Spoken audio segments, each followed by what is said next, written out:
সে বুঝতে পারল এটা কোনো সাধারণ গান নয়।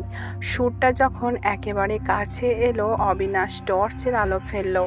দেখল দিঘির জল থেকে উঠে আসছে এক সাদা নারী মূর্তি। তার পরনে ভেজা সাদা শাড়ি, লম্বা কালো চুল ভিজে পিঠের ওপর ছড়ানো। মুখটা সে দেখতে পেল না, কারণ সে মাথা নিচু করেছিল। অবিনাশের সর্বাঙ্গ যেন অসাড় হয়ে গেল। সে নড়তে পারছিল না, আর না কথা বলতে পারছিল। শুধু সে তাকিয়ে রইল। নারীটি ধীরে ধীরে তার দিকে এগিয়ে এলো। তার ভেজা পায়ের ছাপ মাটির ওপর পড়ছিল না। যখন নারীটি অবিনাশের ঠিক সামনে এলো, তখন সে মুখ তুলল। সে এক ভয়ানক দৃশ্য। নারীর মুখে চোখ দুটো ছিল না, শুধু দুটো গভীর কালো গর্ত। তার নাকটা বিকৃত, আর মুখের একটা দিক যেন আগুনে ঝলসে গেছে। তার ঠোঁটে লেগেছিল রক্তের গাঢ় চিহ্ন। নারীটি ফিসফিস করে বলল, আমাকে ধরে নিয়ে এসেছিল, মেরে ফেলেছে, আমার সন্তানকে বাঁচতে দেয়নি। তুমি কেন এসেছো? তুমি কি আমার সন্তান?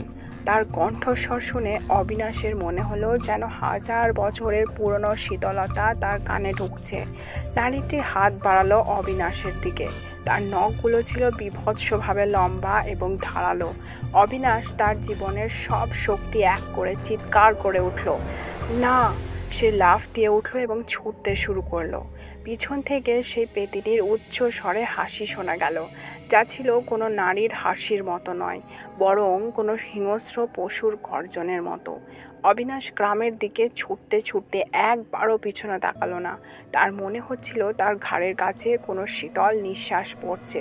সকালে গ্রামের লোকেরা যখন দিঘির পাড়ে গেল, তখন তারা শুধু দেখল বট গাছের নিচে পড়ে আছে অবিনাশের কম্বল আর টর্চ। পাশে ভেজা মাটির ওপর কিছু গর্ত, যা যেন কোনো মানুষের পায়ের ছাপ নয়। অবিনাশকে আর কেউ কখনো দেখেনি।